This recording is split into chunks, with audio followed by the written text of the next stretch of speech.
मेरे बड़े भाई चंद्रशेखर आजाद रावण जी का कॉल आया था और वो कॉल करके ये नहीं बोले थे कि तुम मेरे मंच पर रहना।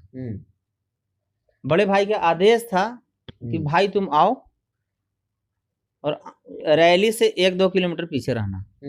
अगर किसी भी तरह के अगर मनुवादियों को दोबारा या करनी सेना के दोबारा अगर जो भी कोई किया तो उसको वहां से वापस नहीं जाने देना। चंद्रशेखर आजाद रावण जी अब वो क्या नजर आते? चिट्ठी।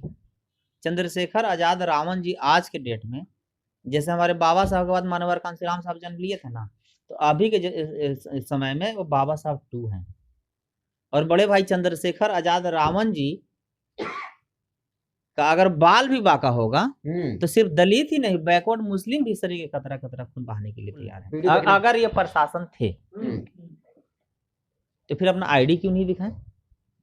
ये चोर के तरह भाग क्यों रहे थे? अगर प्रशासन रहता तो प्रशासन वहां लड़ ना जाता। अगर ये प्रशासन रहता तो प्रशासन उसको नहीं पहचानता। प्रशासन भी उसको कुत्ता की तरह हाथ और बाह उसका शर्ट और पैंट पकड़ के भगा रहा था। क्यों भगा रहा था? दोस्तों गजब हो गया। कल भीम आर्मी के चीफ नगीना के सांसद चंद्रशेखर आजाद के प्रोग्राम के बाद जिस तरीके से माहौल देखने को मिला और जिस तरीके से एक शख्स का वीडियो वायरल हो रहा है जो कि पिस्टल लगाकर चंद्रशेखर आजाद के मंच तक पहुंच गया, उसका भी वीडियो वायरल हो रहा है। लेकिन सबसे खास बात ये कि बहुजन आर्मी के चीफ गोल्डन दास बाराबंकी जो है पहुंचे थे, लेकिन कहीं भी किसी भी कैमरे में कैद नहीं हुए। कहां थे गोल्डन दास, क्या कर रहे थे? इन तमाम मुद्दों के साथ बातचीत करने के लिए गोल्डन दास जी खुद मौजूद हैं। तो सर पहले तो स्वागत है सर आपका। बहुत बहुत धन्यवाद साथी आप सभी का न्यूज चैनल का और जितने व्यूअर्स देखने वाले सभी क्रांतिकारी जय भीम। बाराबंकी आप कल गए थे, कहीं दिखाई नहीं दिए। देखिए मीडिया महोदय, हम लोग संविधान के मानने वाले हैं, कानून को मानने वाले हैं और प्रोटोकॉल को मानने वाले हैं। मेरे बड़े भाई चंद्रशेखर आजाद रावण जी का कॉल आया था और वो कॉल करके ये नहीं बोले थे कि तुम मेरे मंच पर रहना। बड़े भाई का आदेश था कि भाई तुम आओ और रैली से 1-2 किलोमीटर पीछे रहना। अगर किसी भी तरह के अगर मनुवादियों को दोबारा या करनी सेना के दोबारा अगर जो भी कोई किया तो उसको वहां से वापस नहीं जाने देना है। तो हम बड़े भाई चंद्रशेखर आजाद रावण जी के सुरक्षा के लिए हम गए थे वहां, ना कि हम चेहरा चमकाने और फोटो खिंचवाने और मंच पर बैठने के लिए हम नहीं गए थे। ऐसे ही पुराना पूर्वजों लोगों को कहावत है कि एक गाड़ी पर 2 भाई को नहीं बैठना चाहिए। कि अगर गाड़ी के अगर किसी भी तरह घटना या दुर्घटना घटेगा, दोनों भाई खत्म हो जाएगा, तो फिर घर पे किसी को लड़ने वाला रहना चाहिए ना। दोनों भाई अगर हम लोग मंच पर ही रहते और अगर किसी भी तरह अगर अप्रिय घटना घट जाती तो क्या समाज को फिर गोल्डन दास दोबारा मिलता? नहीं मिलता। क्या बड़े भाई चंद्रशेखर आजाद रावण जी मिलते? नहीं। तो हम लोग दोनों बात कर लिए हैं, आज ही नहीं। जब हम लोग यूजीसी को लेकर दिल्ली जब जंतर मंतर पर हम लोग आंदोलन किए थे, जो लोग एक बोतल में पानी पी रहे थे हमारे बड़े भाई चंद्रशेखर आजाद रावण जी, उस समय ही उनका आदेश है कि भाई तुम सड़क पर लड़ो, मैं सदन में लड़ूंगा। चंद्रशेखर जी बोले बिल्कुल। और ये सरकार को भी डर है, पूरे सत्ता को दहशत हो गया है कि गोल्डन दास और चंद्रशेखर आजाद रावण ऐसा चट्टान पैदा हो गया है, ऐसा चट्टान पैदा हो गया है कि चंद्रशेखर रावण को अगर गिरफ्तार करेगा तो गोल्डन दास पूरे देश में भूचाल ला देगा। गोल्डन दास को गिरफ्तार करेगा तो बड़े भाई चंद्रशेखर आजाद रावण जी संसद भवन में भूचाल ला देंगे। तो ये इसलिए मैं बता रहा हूँ मीडिया महोदय।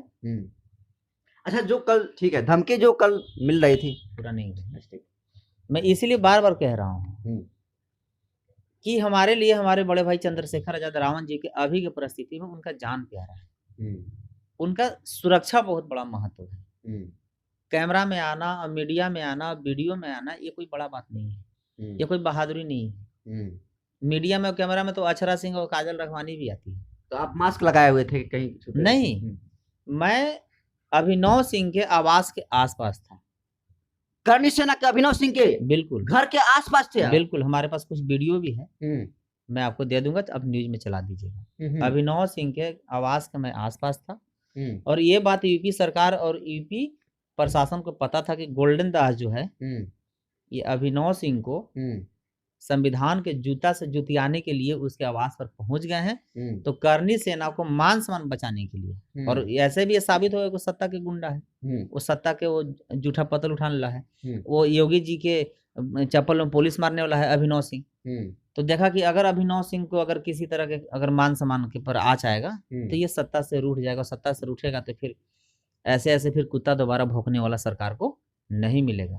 तो इसलिए उसको हाउस अरेस्ट कर लिया गया। सरकार इसलिए नहीं किया कि अभिनव सिंह हम लोग के डिस्टर्ब करता है, सरकार इसलिए किया कि इस कुत्ता के बचा के रखो, फिर कभी भौंकवाना होगा। तो आप बड़ा बयान दे रहे हैं, अभिनव सिंह के घर के आसपास ही आपकी बिल्कुल उसके आवास के आसपास हम लोग वीडियो भी बनाए हैं, फोटो भी है, सारा चीज है, मैं दे दूंगा, आप चला दीजिएगा। लेकिन तमाम धमकी के बाद भी चंद्रशेखर आजाद पहुंचे, इस पर क्या कहेंगे आप? चंद्रशेखर आजाद रावण जी आपको क्या नजर आते हैं? चिट्ठी। चंद्रशेखर आजाद रावण जी आज के डेट में, जैसे हमारे बाबा साहब के बाद मानवर कांशीराम साहब जन्म लिए थे ना, तो अभी के समय में वो बाबा साहब 2 हैं। और बड़े भाई चंद्रशेखर आजाद रावण जी का अगर बाल भी बाका होगा तो सिर्फ दलित ही नहीं, बैकवर्ड मुस्लिम भी शरीर के कतरा कतरा खून बहाने के लिए तैयार है। और ये बात सरकार को और सत्ता को पूरी तरह से समझ में आ गया है। और ये रैली कम और मनुवादियों और ये मनुवादियों और सामंतियों को दोनों गाल पर करारा तमाचा मारने का ये बराबर ये मैसेज दिया गया है। और मनुवादियों और सामंतियों को और मनु को औलादों को मुंह में कालिक पोतने का काम किया गया है। हमारे बड़े भाई चंद्रशेखर आजाद रावण जी शेर के तरह गए और शेर के तरह वापस आ गए, और किसी के औकात नहीं हुआ कि वहां कोई चू भी कर दे। जूता चप्पल चप्पल की बात बोले कि चप्पल खाल उतारना जानते हैं और जूता बनाकर मारना भी जानते हैं। बिल्कुल, उस गलत क्या बोले? बाबा साहब संविधान में लिखे हैं ना, सेल्फ डिफेंस, आत्मरक्षा। बाबा साहब ये थोड़े संविधान में लिख दिए हैं कि कोई तुमको गोली मारने के लिए बोले, कोई तुमको अशब्द बोले, एक आम आदमी को बोलने पर एफआईआर दर्ज होता है, वो तो एक संवैधानिक पथ पे है। और दलित बैकवर्ड मुस्लिम समाज के दिल के धड़कन है। दलित बैकवर्ड मुस्लिम समाज 90% समाज के वो आन बान और शान है, और उनके मान सम्मान के साथ खिलवाड़ हुआ तो इस देश के 90% समाज के साथ होगा। और ये जो मान सम्मान के साथ खिलवाड़ करेगा, इस देश के बहुजन समाज के लोग इसे समझौता करने के लिए तैयार नहीं है, चाहे अंजाम जो। कल चंद्रशेखर आजाद भाषण दे रहे थे और भाषण के दौरान एक शख्स जो है पिस्टल लेकर पहुंच गया मंच के पास, और जब उसको एक्सपोज किया गया तो बाराबंकी पुलिस के द्वारा बताया गया कि वो जो है कांस्टेबल है, पुलिस है। देखिए मीडिया महोदय, ये साजिश ये आज कोई नया नहीं रचा गया है। यही सेम साजिश बाबू जगदेव प्रसाद जब बिहार के अरवल कुर्था के धरती पर जन्मे थे, तो बाबू जगदेव प्रसाद जी को भी प्रशासन के ही आड़ में कुछ गुंडा मानसिकता के लोग मंच पर गए और उनको हत्या करने का काम किए। और वही साजिश हमारे बड़े भाई चंद्रशेखर आजाद रावण जी के साथ भी रचा गया था, लेकिन वो साजिश कामयाब नहीं हुआ, इसलिए कि बहुजन समाज के महापुरुषों के साथ जो भी छल हुआ है उस सब छल पर हम लोग नियंत्रण किए हैं। और अब ऐसा कोई सामंती की औकात नहीं है, उसका छल बल कल सब पानी में और मिट्टी में। लेकिन पुलिस वाला था तो भाग क्यों रहा था? सबसे बड़ा सवाल ये है। देखिए मीडिया महोदय, हम तो बार बार बोल रहे हैं कि आज के डेट में प्रशासन कम और प्रशासन के वर्दी के आड़ में गुंडा ज्यादा है। आपको लगता है कि प्रशासन से होंगे? नहीं, बिल्कुल नहीं। अगर ये प्रशासन थे तो फिर अपना आईडी क्यों नहीं दिखाएं? ये चोर के तरह भाग क्यों रहे थे? अगर प्रशासन रहता तो प्रशासन वहां लड़ ना जाता। अगर ये प्रशासन रहता तो प्रशासन उसको नहीं पहचानता। प्रशासन भी उसको कुत्ता की तरह हाथ और बाह उसका शर्ट और पैंट पकड़ के भगा रहा था। क्यों भगा रहा था? यहाँ प्रशासन और सत्ता के इशारा पर हो गया था।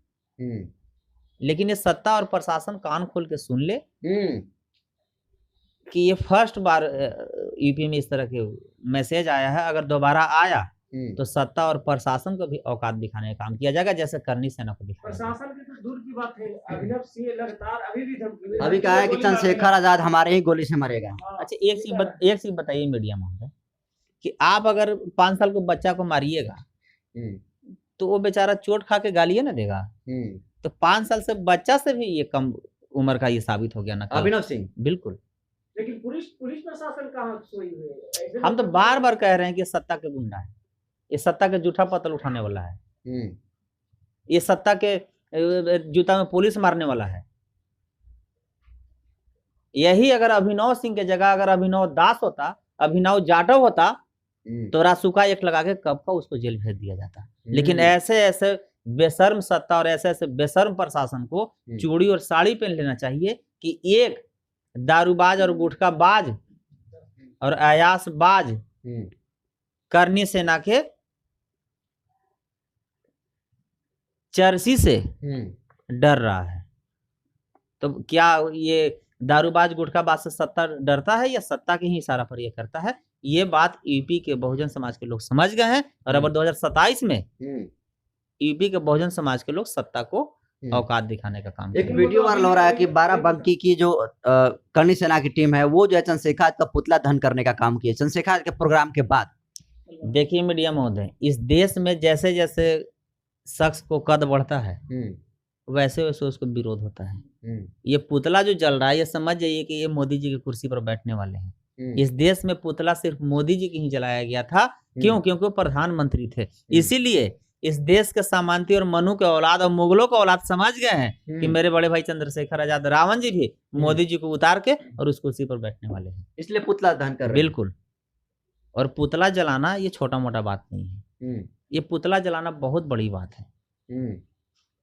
ये मनु के औलाद और मुगलों के औलाद ये कन्फर्म हो गया है कि चंद्रशेखर आजाद रावण वो आंधी है, वो तूफान है कि ये 2-4-10% वालों से ये रुकने वाले नहीं। शांति के लिए तो नहीं डर रहे हैं ना, शांति के लिए नहीं ना पुतला जला रहे हैं कि चलो चंद्रशेखर का कुछ नहीं कर पाए तो पुतला ही जला देते हैं और मन को शांति कर लेते हैं। हम बोले तो आपको कि हाथी चले बाजार तो कुत्ता भौंके हजार। ये शांति और अशांति क्या होता है? ये 2-4-5%, 10% वाले जो इन लोग की नींद हराम है और इन लोग जो खुलेआम गुंडागर्दी किया है, जो सत्ता के आड़ में जो आकर जो सबको जमीन लूटने का काम किया, हक अधिकार लूटने का काम किया है, अब वो दिन जाने वाला है और बहुजन के राज आने वाले हैं। और जो भी बहुजन समाज के लोग शोषण जुल्म अत्याचार किया है वो सब हम लोग के पन्ना में लिखा हुआ है और सबका नाम पीता पता लिखा हुआ है और सबसे चुन चुन कर बदला लिया जाएगा।